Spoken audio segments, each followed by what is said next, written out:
Hello and welcome to Wisdom for Menopause and Beyond, where we talk about things in sort of midlife and from our perspective, from clients I see, from friends we know, from stuff like that, and all the sort of wisdom that comes together. Yeah. And we'd want to share it. And we came across this phrase that I just really like. I think it sounds really fun, called refeathering your nest. So we hear a lot about empty nest, which is true. I mean, we've both got kids that have flown the nest a while back. Like some of them keep trying to come back. then they do kind of just change the locks. It's fine. But we thought refeathering a nest. So it's a really nice thought that we start off and we have these plans for our life and we get a little bit, buy our first flat, home, whatever it is, and then we move on, and then we may get children, or we may travel abroad, or we might do something different. And then we get to sort of, I don't know, 50, 60, whatever sort of age that happens. And we sort of get all the leftovers. And we sort of hang on to the kids' toys or something that somebody bought 20 years ago. I still do have my old teddy bears that I got when I was 1. Yes, but that's loving them rather than...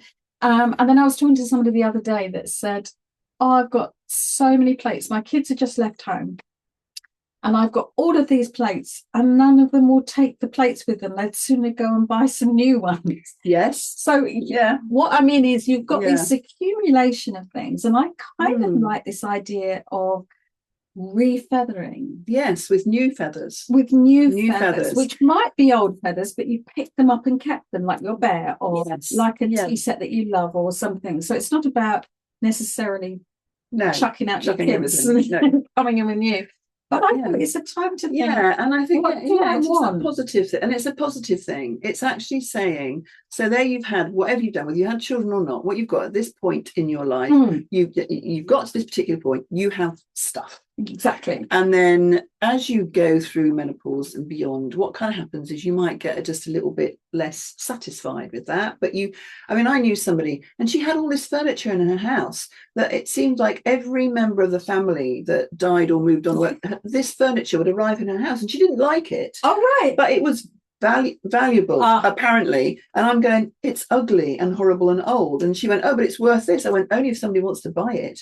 And it was like, so why are you the repository of everybody else's crap furniture? Because it's valuable. Well, then let them have it. Oh, so it's a very fear-based. So I used to live in a much bigger house and I had a lot of space. So it was almost like, I can't remember if I've got toilet rolls or not, so I might as well buy another 36 just in case. And before you know it, you become a bit of a prepper. That you've got. Oh, you need Stacey Solomon come and sort your life out. Sort your life out. I love that programme. But there's sort your life out, but there is actually something slightly different in what do I love?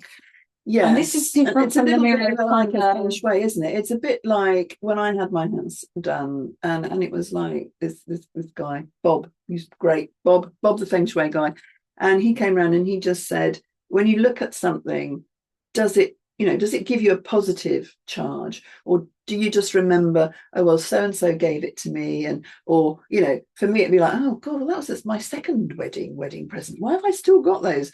So what does it connect you to? Where do the little silver links take you to? And if it's not a positive, if it doesn't feel great, why are you hanging on to this thing? And I guess a lot of people do this with things. Yeah. But the other side of that I was thinking was refeathering your nest with habits and ambitions. So we were talking earlier about something completely different and looking at technology. Yes. That I'm quite good at this part of technology. I'm really rubbish at that part of technology. And it's almost like you can easily go, oh, can somebody help me? And you become suddenly that old person that needs help up and down the step on a technology level. But it's almost like, so I thought, well, there's lots of videos out there. There's lots of tutorials. And I need to know something. So I wouldn't learn about something I've got no interest in, but I really have a problem to solve. Yeah. And I know that technology with this particular element would really help. And so I'm thinking, actually, this is going to be exciting. I'm going to plan it into my day. And it's also about feathering your nest. Maybe you love yoga, maybe you hate yoga, maybe you like something else, but this will be a nice thing to do. So I've not done belly dancing. I might think you do belly dancing. Yeah. I'd like to try that to see. So it's sort of refeathering in every way that's comfortable. Yeah. I always think of feathers as being so soft and comfortable. So are my surroundings nice? Yeah. Are my plates and crockery giving me joy? But also, is my brain functioning, or am I in an old habit?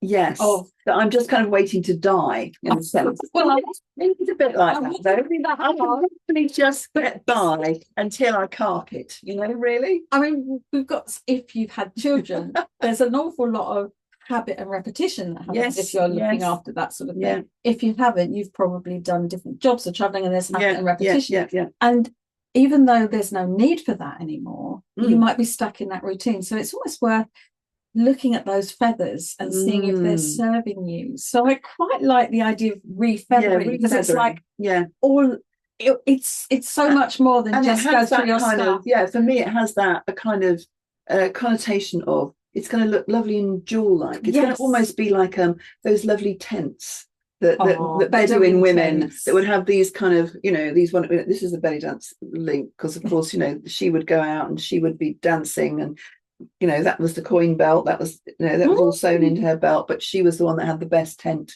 in the village, because she earned it. So it's that kind of thing of making it those lovely jewel colors, making it that warmth and things like that, so that when you go in and you open your door, I think that's how nice is that? And also waking up in the morning that you're actually thinking, oh, I've got this thing that I'm going to look into, or something perhaps it's a bit like, I wonder if I'll be able to do it. That little stretch in every part, that we're not just sitting there thinking, I'll repeat that.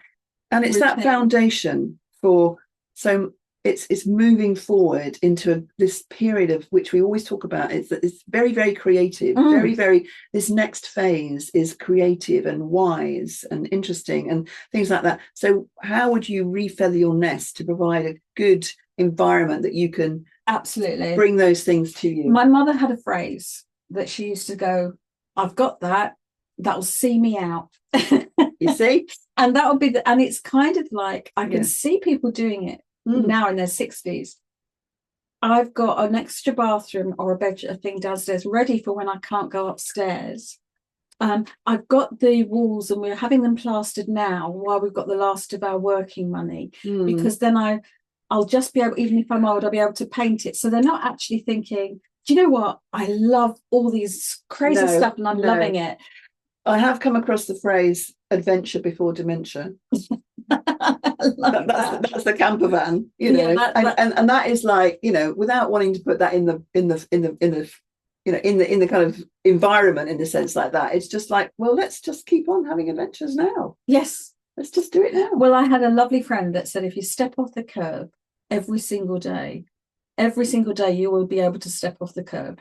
The day you stop doing it, you won't be able to step off the curb. Yeah. So it's a bit like, I think if you keep having adventures, you will keep having adventures. Yeah. And if you keep feathering your nest, you'll have a lovely place intellectually, mentally, and physically to be. Yeah. So we think. So refeather your nest. Refeather your nest. Don't put the plaster up and paint it white ready for when you've got dementia. Just feather it as something beautiful.